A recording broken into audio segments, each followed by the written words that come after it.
Welcome again. Welcome back. We hope that you have been enjoying the festivities through Ladies of Hope Ministries. We have had 9 amazing speakers so far from the Faces of Women in Prison Speakers Bureau. We have 2 more amazing speakers for you all. If you're just joining us, allow me to reintroduce myself. My name is Trish Lewis. Thank you all for joining us today. I am the program director for Faces of Women in Prison. We are the first of its kind Speakers Bureau, ran for and by women impacted by incarceration.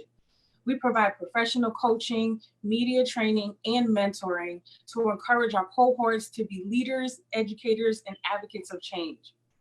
It's because of your healthy donations that we have the unique ability to be a training ground for women to expand their public speaking careers while broadening the conversation around justice reform. Speaking of donations, before we get started, I just want to take this time again to thank a few of our partners and sponsors, Ford Foundation, Arnold Ventures, Art for Justice Fund, and Foundation Chanel. Thank you so much for your continued support. Now, this lovely lady you see next to me, we have is our 10th speaker for the day, Starling Thomas from Texas, and she will be talking about pretrial court systems and targeting minority women. We hope that you enjoy and be enlightened. Thank you for tuning in. All yours, Starling. What's up, everybody? My name is Starling Thomas. I am a writer and director based out of Dallas, Texas. So I am a child of incarcerated parents. My father was in and out of jail when I was young, and my mother gave birth handcuffed to a bed with my youngest brother. So for me, mass incarceration has become generational at this point. Because of what I witnessed, I thought I did everything right to not go to jail, right? I went to college, I got my degree, and I started working. So when I found myself on the other end of the criminal justice system, I thought that my life was a complete failure. In 2014, I was indicted on 1 count of conspiracy to structure financial transactions. It's a lot. I did not know what it was. And if you don't, you can Google it, because I had to when I was arrested for it. It's basically a money crime. And so the federal government wanted me to take a plea deal for 2 years. And I was so scared that I considered it. I mean, I had never had the entire United States government against me. But when I got this plea, I read it word for word, and nothing in it was applicable to me. Yes, I knew one person in the conspiracy, and that's how they were able to try to wrap me up in this case. But this plea deal, it had pounds of weed that weren't mine, mansions, Bentleys, boats that weren't mine, bank accounts with millions of dollars in it that wasn't mine, and guns that weren't mine. And at the very end, right before you sign your name, there's one small line that says you will waive all of your appeal rights forever when you sign this deal. I couldn't do it. So it was a dummy deal that federal prosecutors push on women to get convictions.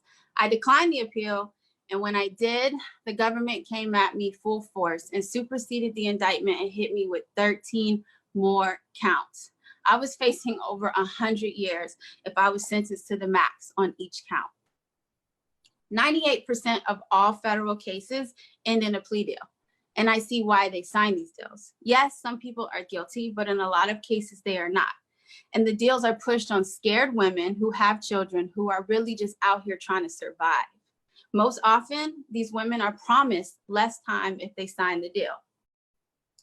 If the feds did what they did to me, I know that they have done this to thousands of other women. They lie in grand jury hearings and then redact those lies on paper. I know this because they redacted pages and pages of agents' under oath testimony. They came and arrested me at my place of employment, which I believe was meant to embarrass me. Statements were made against me from people whom I'd never met and never actually appeared at my trial in court to testify. All of these people in my case signed deals and then were offered better deals if they lied on me for the government.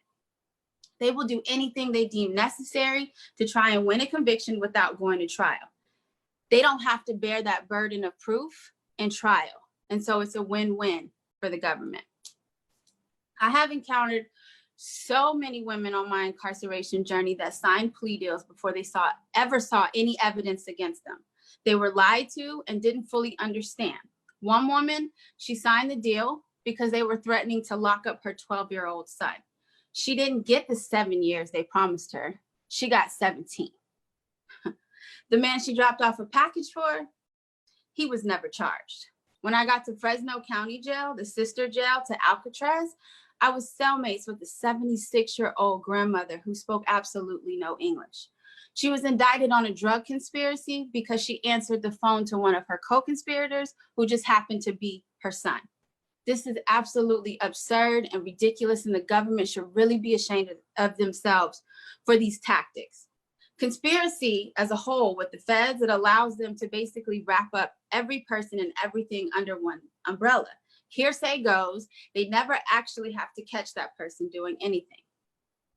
Women are being targeted and getting more time than the men and being stripped from their families and children.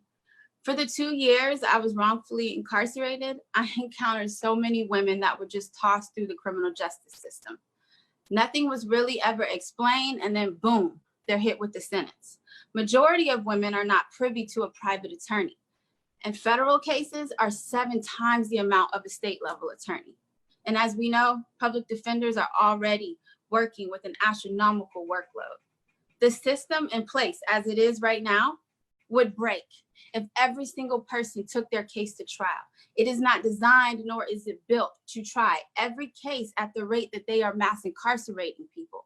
Their best bet is to get you to plead out, and they do this by telling you that you're facing decades or even life in prison. And if you don't sign this deal, you are going to guarantee to do that time.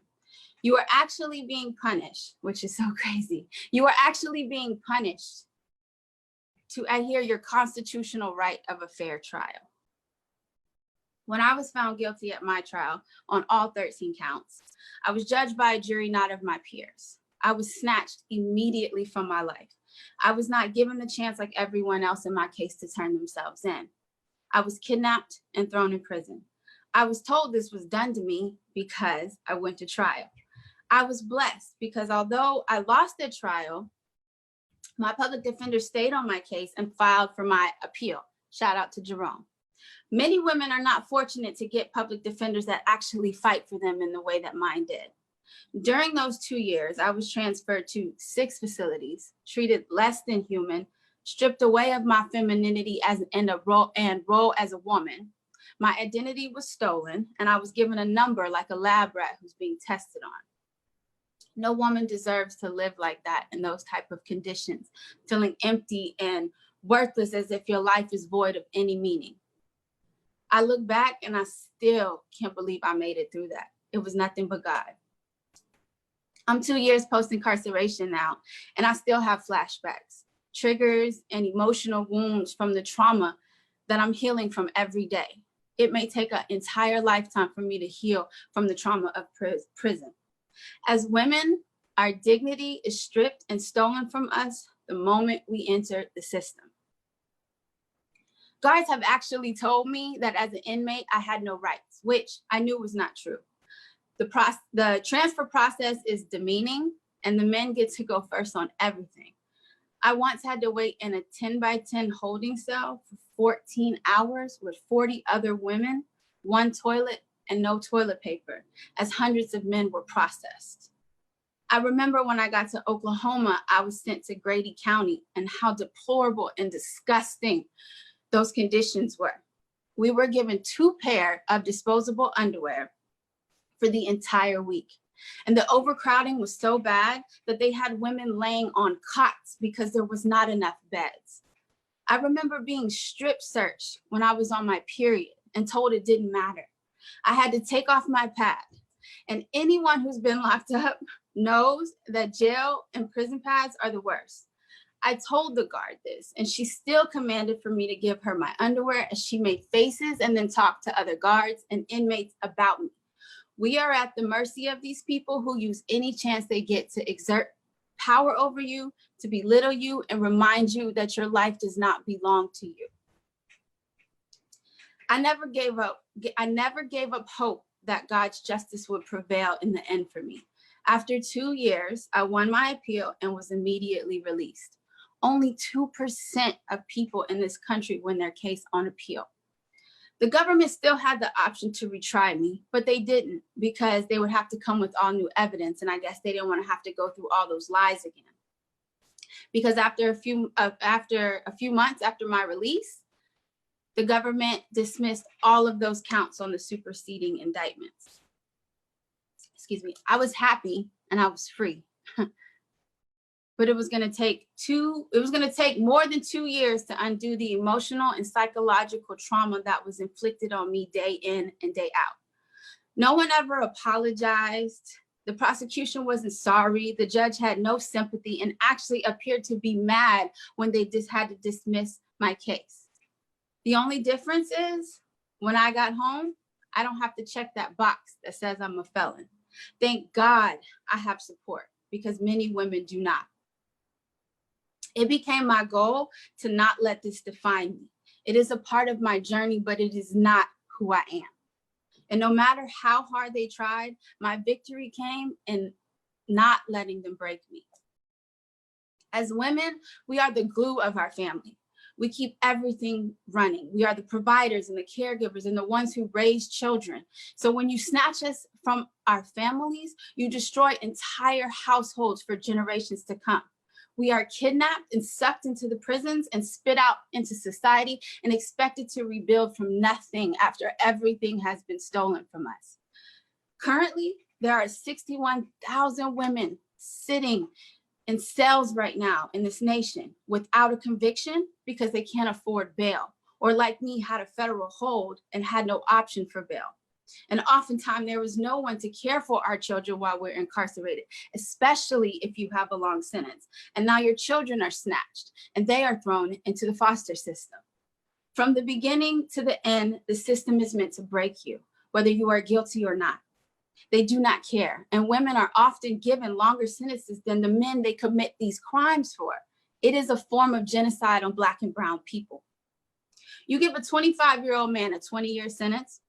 When he comes out, he still can go have babies. You give a 23-year-old woman a 30-year sentence and she has no children. When she comes out, she is no longer of childbearing years. The system has stolen her opportunity to procreate. That is why I share my voice for the women who can't, why our experience as incarcerated women is so important to let the world know. This is an epidemic, and now in a pandemic, the cruciality of releasing these women is more vital now than ever. My second chance didn't come from the government, it came from God. And we are always given second chances. It's what you do with that second chance that matters the most. After my release, I got a job in my field, making the biggest salary I had ever made from one job. I shot a film that I wrote while incarcerated that went on to win some awards. And now I'm working on a documentary about women in prison that we are working on getting grant funding for. And lastly, I have my podcast, Fresh Out the Feds. Make sure that you please go on Instagram, like us on Facebook. You can listen to us on Spotify and Apple and anywhere else you can listen to some podcasts. We give voice to women who've been impacted by mass incarceration. And I'm going to continually give voice to my sisters because our voices matter. So I'll end with this. Khalif Browder said before he tragically passed away that if he would have signed the deal, nobody would know his story. So thank you for listening to my story. Thank you to Topeka and the LOHM and the Faces of Women in Prison for giving me this opportunity to tell my story. And that's it. Thank you. Awesome. Awesome story. Thank you for sharing. You all, we hope that you are being blessed and enlightened by the transparency in these stories and the rawness and the realness of these stories. This is real lives. These are people's real lives that have been negatively impacted by the justice system. And I hope that you all came to a conclusion from hearing all of our speakers that the justice system does indeed need reforming.